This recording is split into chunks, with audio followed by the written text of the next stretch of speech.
Welcome to America This Week. United We Stand. I'm Eric Bolling. In the week following America's 244th birthday, protesters continue to tear down monuments of our founding fathers. The nation experienced a surge in violence while calls to defund the police grow louder. Plus, as states continue to open up, coronavirus cases are on the rise, showing little sign of stopping. In addition to all of this, eviction moratoriums are set to expire later this month, potentially creating a housing crisis. Joining me now to discuss this is Housing and Urban Development Secretary Dr. Ben Carson. Thank you so much for joining us, Dr. Carson. So these eviction moratoriums are supposed to expire later on this month, July 25th, I believe. You've come out with an eviction prevention toolkit. Explain that to us, please. Well, basically, we want both people who are tenants and landlords and owners to know all the things that are available to prevent eviction. And we want to encourage them to start talking, if it comes to that, early rather than at the last minute, so that you can avail yourself of the various things that are available. What are the various things that are or will be available, you think, Doc? Exactly.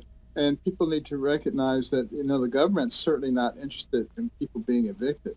We're looking for every way that we can to make sure that that doesn't happen.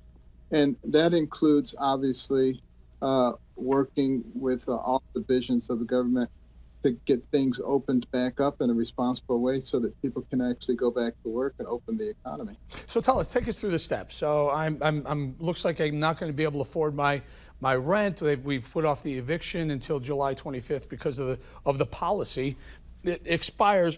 What's the dialogue I'm supposed to have? Let's do it from both sides. Let's take it from the person who is at risk of being evicted. But I also want to ask you, what about the other side? What about the landlord side? So let's start with the evictee. Well, either one should go to HUD.gov/coronavirus, where you can access a lot of information. But the person who is about to be evicted obviously is the one who has the most on the line, and therefore needs to understand the whole concept of forbearance and understand what their rights are. If you're in a HUD facility,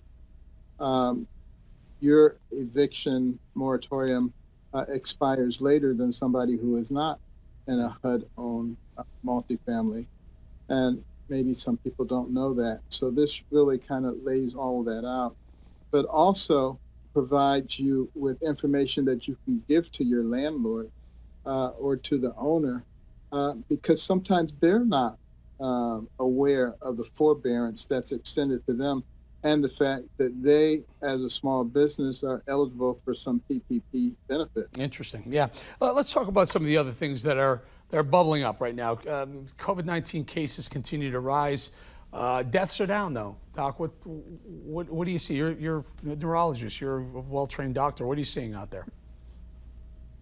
Well, it's very encouraging, in fact, that the death rate has gone down so much. One death is a lot, particularly if it's you. But the fact of the matter is, we're in the 300 or 400 range a day now versus 2,500 range a couple of months ago. So that means we've learned a lot about how to deal with this. It also means that many of the people who are being infected are young people. And, even though we talk about these vastly increased numbers, you never hear anybody talking about which ones are symptomatic and which ones are not. The fact of the matter is, a lot of them are asymptomatic. And obviously, if you go out into a population and you start testing a lot of people, and many of them are asymptomatic, your numbers are going to increase quite dramatically. And we're seeing a combination of that and the fact that I think a lot of young people are not really taking this seriously in terms of the mechanisms of spreading of disease. So, they're not socially distancing, they're not washing their hands, they're not wearing masks, and they're thinking that they're pretty invulnerable anyway. The fact of the matter is they are. Yeah. They're not likely to die from it, but they can pass it on to someone else.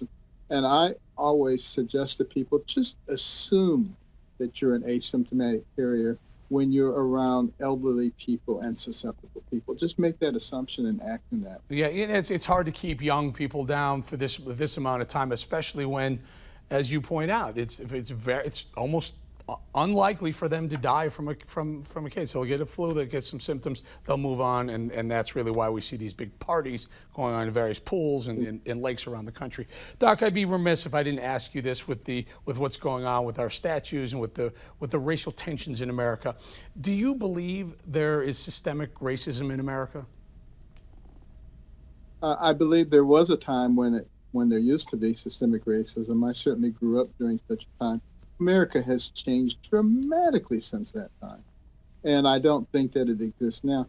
There is racism, but there's a difference between systemic racism and racism. And can you take us through that? Yeah, well, if you're talking about just the existence of racism, that's individuals that populate all over the place. If you're talking systemic, you mean that it's throughout the fabric of everything we do, which means we need to be changed. And it provides a mechanism for those who want to fundamentally change America to say, you see, it's a totally broken system and therefore we need to replace it. And that simply is not what's going on. I think there are a lot of people who are utilizing race and racism as an excuse to push their ideology upon the rest of society. And it's a double-edged sword because they can also make a lot of people feel guilty. And guilty people frequently do things that don't make a lot of sense. So this is what we're seeing right now. People taking down statues, renaming universities. I mean, where does that stop? It makes absolutely no sense whatsoever to try to obliterate your history. But here's what you must remember. If you want to fundamentally change a society, first you have to obliterate your history, because your history is what gives you your identity. And if you don't have an identity, then you don't stand for something. And if you stand for nothing, you'll fall for anything. And that's basically what we see happening in our society today. Yeah, and there was a Spanish-American philosopher who said those who do not know history are going to doom themselves to repeating it. We're going to say thank you to Dr. Ben Carson for your time. Again, HUD Secretary, neurosurgeon, all around just great guy. Thank you, Dr. Carson. Always a pleasure to be with you, Eric.